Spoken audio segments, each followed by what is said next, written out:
जय श्री राधे कृष्ण। आप सभी का हमारे YouTube चैनल पे बहुत बहुत स्वागत है। आइए आज जानते हैं वर्ष 2021 में मोक्षदा एकादशी के व्रत, पूजन, शुभ मुहूर्त, पारण समय बारे में। मोक्षदा एकादशी का व्रत हर वर्ष मार्गशीर्ष यानी कि अग्रहण माह के शुक्ल पक्ष की एकादशी तिथि के दिन मोक्षदा एकादशी का व्रत किया जाता है। इस दिन भगवान श्री हरि विष्णु, माता लक्ष्मी एवं साथ में भगवान श्री कृष्ण, महर्षि वेद व्यास और श्रीमद् भागवत गीता का भी पूजन किया जाता है। मान्यताओं के अनुसार इस व्रत के प्रभाव से मनुष्य के पूर्वजों को मोक्ष की प्राप्ति होती है। इस व्रत को करने से मनुष्य के पापों का नाश होता है और सभी प्रकार के सुख और समृद्धि की प्राप्ति होती है। मोक्षदा एकादशी का व्रत और उपवास केवल इस व्रत का उपवास करने वाले मनुष्य का ही नहीं, अपितु उनके पितरों का भी भला करता है। अपने किसी सगे सहोदर बंधु को भी इस उपवास का अगर फल दिया जाए तो उनके भी सभी पाप नष्ट हो जाते हैं और उनके सभी क्लेशों का भी नाश हो जाता है। यह मोक्षदा एकादशी का व्रत बड़ा ही पुण्य फलदायक माना गया है। जो भी जातक एकादशी का व्रत करते हैं उन्हें दशमी के दिन से ही इस व्रत के नियम का पालन करना चाहिए।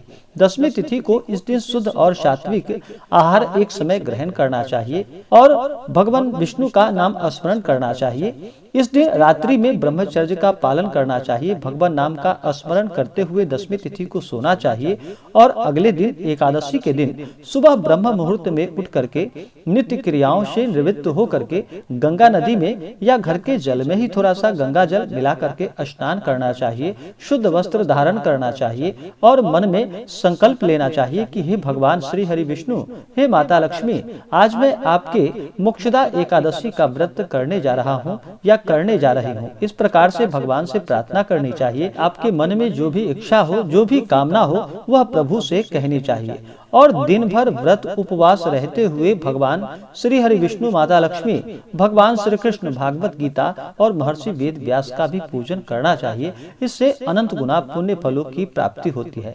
जो भी जातक एकादशी का व्रत करते हैं उन्हें इस दिन चावल का प्रयोग नहीं करना चाहिए। इस दिन चावल ग्रहण नहीं करना चाहिए। इस दिन शुद्ध और सात्विकता का पालन करना चाहिए। मांस, मदिरा, लहसुन, प्याज आदि का त्याग करना चाहिए। धर्म कर्म का कार्य करना चाहिए। इस दिन जातक को चाहिए कि किसी के ऊपर क्रोध ना करे। अपने मन में किसी के प्रति ईर्ष्या या द्वेष का भाव नहीं लाना चाहिए। महिलाओं का सदा ही सम्मान करना चाहिए। इससे माता लक्ष्मी प्रसन्न रहती है और जहाँ पर महिलाओं का अपमान होता है वहाँ से माता लक्ष्मी रुष्ट होकर के चली जाती है। इसलिए महिलाओं का सदा ही सम्मान करना चाहिए। धर्म का आचरण करते हुए, शुद्ध और सात्विकता का पालन करते हुए इस व्रत को करना चाहिए। रात्रि में जागरण आदि करनी चाहिए, भजन कीर्तन करना चाहिए, भगवान का कथा श्रवण करना चाहिए और अगले दिन द्वादशी के दिन सुबह उठ करके स्नान करके भगवान का पूजन करना चाहिए और फिर ब्राह्मणों को दान दक्षिणा देनी चाहिए, गरीबों को भोजन कराना चाहिए, ब्राह्मणों को भोजन कराना चाहिए। उसके बाद फिर समय के अनुसार इस व्रत का पारण करना चाहिए। इससे अनंत गुना पुण्य फलों की प्राप्ति होती है। इस बार मोक्षदा एकादशी का व्रत जो कि 14 दिसंबर 2021 दिन मंगलवार को किया जाएगा। एकादशी तिथि प्रारंभ समय 13 दिसंबर 2021 दिन सोमवार रात्रि 9:34 और एकादशी तिथि की समाप्ति होगी 14 दिसंबर 2021 दिन मंगलवार को रात्रि 11:37 में और मोक्षदा एकादशी व्रत का पारण किया जाएगा 15 दिसंबर 2021 दिन बुधवार को। इस व्रत का पारण किया जाएगा। समय सुबह 7:05 से सुबह 9:02 तक इस व्रत का पारण किया जाएगा। इस बार मोक्षदा एकादशी व्रत का पारण जो कि गौमूत्रेण पारणम, गौमूत्र से इस व्रत का पारण किया जाएगा। अगर यह संभव ना हो तो इस दिन तुलसी दल और फल से भी इस व्रत का पारण कर सकते हैं। इस दिन परिध योग जो कि अगले दिन सुबह 6:29 तक, इस दिन राहु काल का समय दोपहर 2:22 से दोपहर 3:32 तक, अभिजीत मुहूर्त सुबह 11:23 से दोपहर 12:05 तक।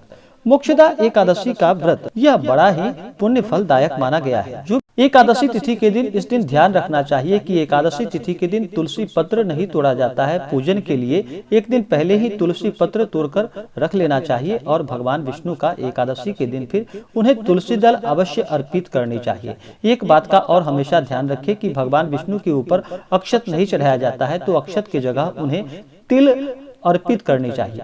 भगवान श्री हरि विष्णु के लिए पूजन के लिए इस दिन एक अच्छा सा जगह ले, उस जगह को अच्छे से पवित्र करके वहां पे एक चौकी लगा करके चौकी पे पीला वस्त्र बिछाएं। वहां पे फिर भगवान श्री हरि विष्णु, माता लक्ष्मी, भगवान श्री कृष्ण, महर्षि वेद व्यास और भागवत गीता का प्रतिमा या फोटो रख करके इनका पूजन करना चाहिए। इनका पूजन पंचोपचार या षोडशोपचार पूजन विधि के द्वारा भगवान का पूजन करना चाहिए। किसी भी व्रत या पूजन में सबसे पहले भगवान गणेश का पूजन किया जाता है, तो भगवान गणेश का स्मरण कर ले, उनका पूजन करे। अगर कलश बिठा रहे हो तो कलश पूजन करे। फिर नवग्रह, इंद्रादि, दस्तिपाल देवता का पूजन करे। दिन में अगर पूजन हो तो सूर्यादि पंच देवता का, रात्रि में पूजन हो तो गणपति आदि पंच देवता का पूजन करना चाहिए। इसके बाद माता दुर्गा का पूजन करना चाहिए। फिर अंत में फिर भगवान श्री हरि विष्णु, माता लक्ष्मी का पूजन करना चाहिए। भगवान श्री कृष्ण का पूजन करना चाहिए। महर्षि वेद व्यास और भागवत गीता का पूजन करना चाहिए। इससे अनंत गुना पुण्य फलों की प्राप्ति होती है। तो आशा करता हूँ कि यह जानकारी आपको अच्छा लगा हो।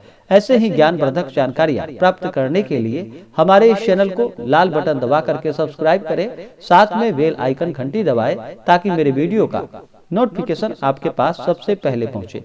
वीडियो को लाइक और अपने मित्रों तथा दोस्तों के साथ शेयर करें। सुखी रहें और स्वस्थ रहें। जय श्री राधे कृष्ण। धन्यवाद।